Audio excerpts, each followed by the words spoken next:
a impressão de que apenas Tiago e Sirius perturbavam o Snape, e que Snape nunca fazia nada de errado. E isso tá longe de ser verdade.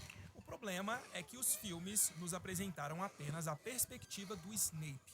Mas para avaliar a situação de forma correta, de uma maneira mais justa, precisamos compreender a perspectiva de Tiago também. Toda a história possui dois lados. Eu não estou dizendo que o que Tiago e Sirius fizeram com Snape naquela ocasião seja justificável de alguma forma, de jeito nenhum. O que eu estou dizendo é que para compreender tudo, para entender a situação toda, precisamos saber as duas perspectivas. A perspectiva de Severo e a perspectiva de Tiago. Por exemplo, a própria autora J.K. Rowling deixou transparecer que o mapa do Maroto foi confiscado graças ao Snape. Vejam só o que ela disse no texto sobre o mapa do Maroto que ela publicou em 10 de agosto de 2015. É fácil concluir que eles acabaram passando dos limites e foram encurralados por Argo Filch, provavelmente por uma denúncia de Snape, que tinha a obsessão de expor seu arquirrival Tiago Potter em suas transgressões. Além disso, em Harry Potter e o Prisioneiro de Azkaban, lá na Casa dos Gritos, quando Sirius e Lupin contam para Harry, Ron e Hermione a história de Lupin e dos Marotos, eles dizem o seguinte a respeito de Snape. Foi bem feito para eles, zombou Sirius, espionando, tentando descobrir o que andávamos aprontando, na esperança de que fôssemos expulsos. Severo tinha muito interesse em saber aonde eu ia todo mês, disse Lupin a Harry, Ron e Hermione. Estávamos no mesmo ano, entendem? E não nos gostávamos muito. Ele não gostava nada de Tiago. Ciúmes, acho eu, do talento de Tiago no campo de quadribol. Então vejam só, de acordo com Lupin e Sirius, Snape vivia espionando os Marotos na tentativa de fazer com que eles fossem expulsos de Hogwarts. E de acordo com a visão deles, Snape tinha ciúmes de Tiago por causa do quadribol.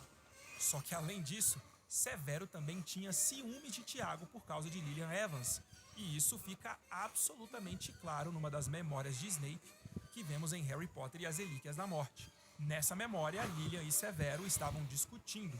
Lilian falava sobre o fato de Snape ser tão atraído pela magia das trevas e por andar com o pessoal que usava esse tipo de magia na escola.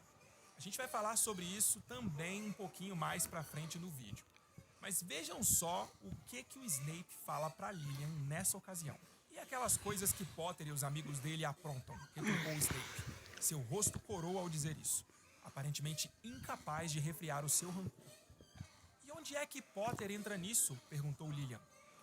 Eles saem escondidos à noite. Tem alguma coisa esquisita naquele Lupin. Aonde é que sempre vai? Ele é doente. Dizem que é doente. Todo mês na lua cheia? Conheço a sua teoria, replicou Lilian, e seu tom era frio. Afinal, por que você é tão obcecado por eles? Por que se importa com o que eles fazem à noite? Só estou tentando lhe mostrar que eles não são tão maravilhosos quanto todo o mundo parece pensar. A intensidade do seu olhar a fez corar. Você não vai... Eu não vou deixar você... Me deixar? Me deixar? Os vivos olhos verdes de Lilian se estreitaram. Snape retrocedeu na mesma hora. Eu não quis dizer... Só não quero ver você fazer papel de boba. Ele gosta de você. Tiago Potter gosta de você. As palavras davam a impressão de serem arrancadas dele contra sua vontade. E ele não é... Todo mundo acha grande herói de quadribol. A amargura e a antipatia que Snape sentia deixavam-no incoerente. E as sobrancelhas de Lilian subiam sem parar em sua testa. Então, nesse trecho, fica claro que a perspectiva de Sirius e Lupin estava correta. Severo Snape realmente tinha ciúmes de Tiago Potter por causa do talento dele no quadribol, além de ter muitos ciúmes por saber que Tiago gostava de Lilian. Então, muito da amargura de Snape, muito da repulsa que ele sentia por Tiago, era por causa de ciúmes. E vejam, essa conversa que Lilian e Severo tiveram foi antes de Tiago e Sirius humilharem Snape na frente de um bando de alunos, como vimos naquela memória em Ordem da Fênix. Snape ainda não podia ter raiva de Tiago por causa daquele fato, porque ele ainda não tinha acontecido. Até porque, depois daquela humilhação, Snape e Lilian brigaram porque Snape chamou ela de sangue ruim quando ela tentou ajudar ele no meio de toda aquela confusão. E depois disso, as próprias memórias do Snape nos deixam entender que a amizade deles terminou. Portanto, é pouco provável que eles tenham tido essa conversa que nós acabamos de ler depois da ocasião em que Sirius e Tiago humilharam Snape na frente de vários alunos. É muito mais provável que essa conversa tenha ocorrido antes dos acontecimentos que geraram a pior memória de Snape. Agora, também é importante dizer que não era só o Snape que tinha ciúmes de Tiago. Tiago também tinha ciúmes de Snape. A própria autora J.K. Rowling afirmou isso num evento de webchat em parceria com a editora Bloomsbury no dia 30 de julho de 2007. Vejam só o que ela disse. Tiago sempre suspeitou que Snape nutria sentimentos mais profundos por Lilian, o que era um fator no comportamento de Tiago com o Snape. Portanto, os dois garotos, Tiago e Severo, se odiavam porque lá no fundo eles tinham ciúmes um do outro. Severo tinha ciúmes de Tiago por ele ser popular, ser talentoso jogando quadribol e por ele gostar de Lilian.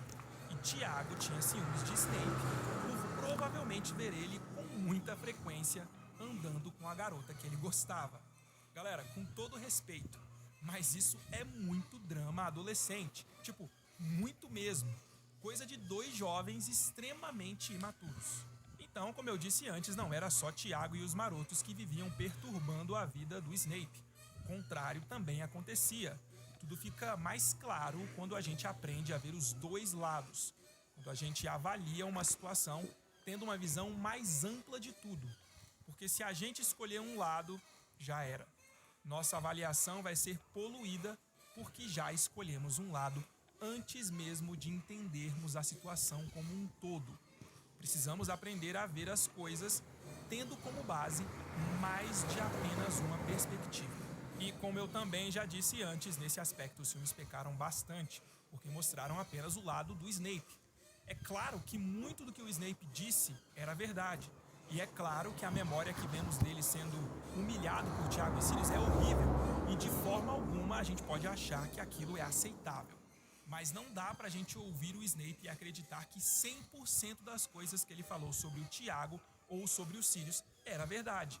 Porque o julgamento do Snape foi muitas vezes poluído pelo ciúme e pela amargura dele.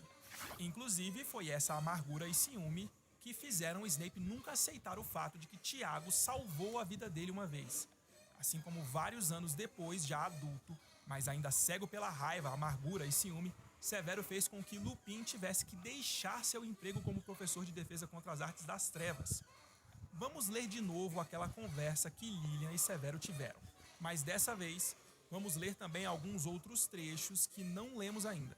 E aí, vamos poder analisar alguns detalhes interessantes. Vocês ainda se lembram do contexto dessa conversa, né? Lilian e Severo estavam discutindo porque Lilian não apoiava o fato de Snape gostar de magia das trevas e achar que seu uso era normal. Encontramos essa conversa em Harry Potter e as Relíquias da Morte, quando Harry está vendo as memórias de Snape na penseira. Pensei que fôssemos amigos, reclamava Snape. Grandes amigos. Somos, Sev, mas não gosto de um pessoal com quem você anda. Desculpe, mas detesto Avery e Mulciber. Mulciber. O que vê nele, Sev? Me dá arrepios. Você sabe o que ele tentou fazer com a Maria McDonald outro dia? Lilian chegou a uma pilastra e se encostou com os olhos erguidos para o rosto magro e macilento. Aquilo não foi nada. Foi uma brincadeira, só isso. Foi magia das trevas.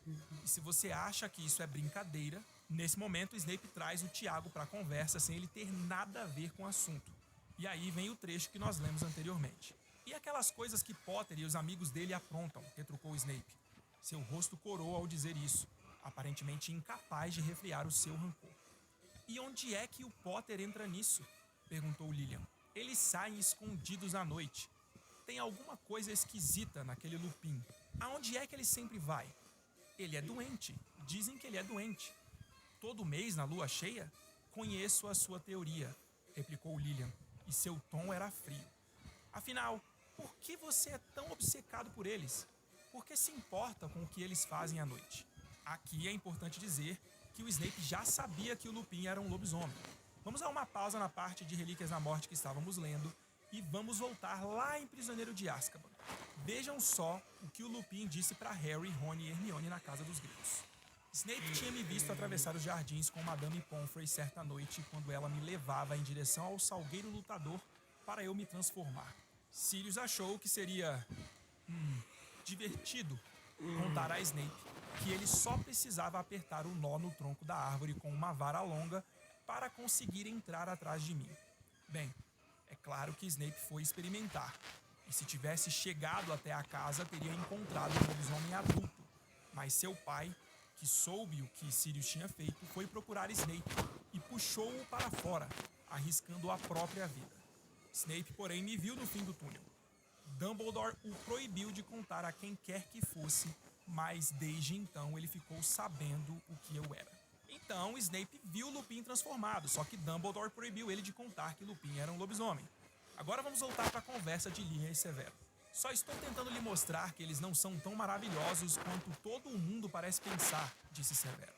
A intensidade do seu olhar a fez corar, ou seja, fez Lilian corar. Mas eles não usam magia das trevas. Lilian baixou a voz. E você está sendo realmente ingrato. Me contaram o que aconteceu outra noite. Você estava bisbilhotando naquele túnel do Salgueiro do Capô e Tiago Potter salvou você de sei lá o que tem lá embaixo. O rosto de Snape se contorceu e ele engrolou. Salvou? Salvou? Você acha que ele estava bancando o herói? Ele estava salvando o próprio pescoço e dos amigos também. Então aqui a gente consegue identificar duas coisas. A primeira é que, como eu havia dito, de fato Snape já sabia sobre o Lupin, que ele era um lobisomem. Isso fica claro porque Lilian diz para Snape que ela sabia que Tiago tinha salvado a vida dele. Então toda a história que acabamos de ler o Lupin contar já tinha acontecido quando Lilian e Severo tiveram essa conversa. A segunda coisa que conseguimos identificar aqui é que Snape realmente não queria aceitar o fato de que Tiago Potter tinha salvado a vida dele. Ele preferia acreditar que Tiago tinha participado da brincadeira sem graça dos Sirius. Dumbledore falou sobre isso para Harry ainda em Harry Potter e a Pedra Filosofal. Harry revela para Dumbledore que Quirrell tinha dito a ele que Snape odiava Harry porque ele odiava o pai de Harry. E aí Dumbledore responde o seguinte para o garoto. Bom, eles se detestavam bastante, mas não é diferente de você com o Sr. Malfoy. E além disso, seu pai fez uma coisa que Snape nunca pôde perdoar. O quê? Salvou a vida dele. O quê? Disse Dumbledore sonhador. É engraçado como a cabeça das pessoas funciona, não é? O professor Snape não conseguiu suportar o fato de estar em dívida com o seu pai. Acredito que tenha se esforçado para proteger você este ano, porque achou que isso o deixaria quite com o seu pai. Assim, podia voltar a odiar a memória do seu pai em paz. Vejam só que coisa mais complexa.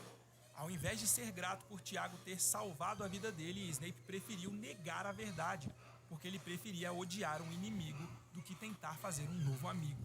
Imaginem só o que teria sido do trio de ouro, Harry, Ron e Hermione, se ao invés de perdoar os garotos pelas coisas que eles diziam e pensavam dela, Hermione simplesmente tivesse aceitado que o fato do trasgo ter quase matado ela foi culpa dos garotos em primeiro lugar.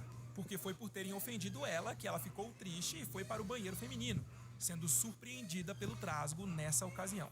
Imaginem só se Hermione achasse que Harry e Rony estavam só tentando salvar suas peles.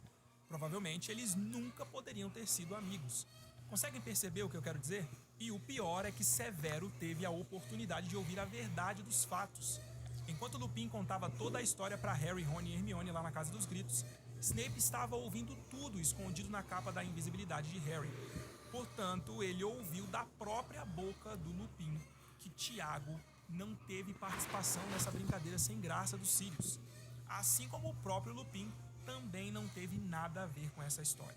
Mas ainda assim, mesmo sabendo a verdade, Snape deixou escapar de propósito, por pura amargura e ciúmes, que Lupin era um lobisomem, fazendo com que ele tivesse que deixar o cargo de professor de defesa contra as artes das trevas, porque a pressão em cima dele e de Dumbledore seria muito grande caso ele continuasse como professor, sendo um lobisomem. Bom, mas agora precisamos falar um pouco sobre Tiago Potter também, né? Porque esse vídeo é para analisar a relação entre ele e Severo Snape. O livro de Relíquias da Morte diz que Tiago era magro e que tinha cabelos negros como os de Snape, mas que tinha um ar indefinível de alguém que foi bem cuidado e até adorado, o que era algo que visivelmente faltava a Snape. Ou seja, para mim fica claro que Tiago era um jovem mimado que raramente recebia um não como resposta e que no fim das contas sempre conseguia o que queria. Ele estava acostumado a ter atenção e ser apreciado por sua família e amigos. Ele estava acostumado a ser o centro das atenções. E quando ele não conseguia essa atenção de forma natural, ele tentava chamar a atenção para si mesmo.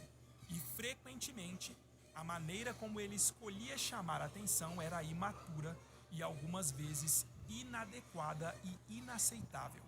E numa dessas ocasiões ele acabou agindo de uma forma desprezível. Aconteceu quando Tiago, seus amigos Severo e Lilian estavam no 5º ano em Hogwarts. Eles tinham acabado de fazer uma de suas provas dos Nons, níveis ordinários de magia. Tiago e seus amigos se sentaram à sombra de uma faia à beira do lago e Tiago tirou do bolso um pomo de ouro. Começou a brincar com ele. Inclusive, tem uma curiosidade bem legal que eu tenho certeza que poucas pessoas sabem. Esse momento no livro em que Tiago brinca com o pomo de ouro e uma cena do filme de Pedra Filosofal, onde Hermione mostra para o Harry na sala de troféus que o pai dele tinha sido um apanhador, assim como ele, fez todo mundo achar que de fato Tiago jogava como apanhador no time de quadribol da Grifinória. Só que numa entrevista ao vivo com a Scholastic, em 16 de outubro de 2000, a autora J.K. Rowling foi perguntada por um fã sobre qual posição Tiago jogava no time de quadribol da Grifinória. E aí a resposta dela foi simples e curta. Tiago era artilheiro. Então o lance de Tiago ser um apanhador é coisa dos filmes. E realmente o fato dele estar brincando com um pomo de ouro não é uma confirmação de que ele era de fato um apanhador, tal como seu filho Harry. Como vimos a própria autora dizer, ele jogava como artilheiro. Mas enfim, vamos voltar para o que interessa. Então, Tiago e seus amigos estavam sentados na sombra de uma árvore em frente ao lago, enquanto Tiago brincava com o pomo de ouro. Sirius passava os olhos pelos estudantes que andavam pelo gramado, parecendo um tanto arrogante e entediado, mas ainda assim bonitão. Tiago continuava a brincar com o pomo, deixando-o voar cada vez mais longe, quase fugir, mas sempre recapturando no último segundo. Rabicho o observava boquiaberto. Todas as vezes que Tiago fazia uma captura particularmente difícil, Rabicho exclamava e aplaudia.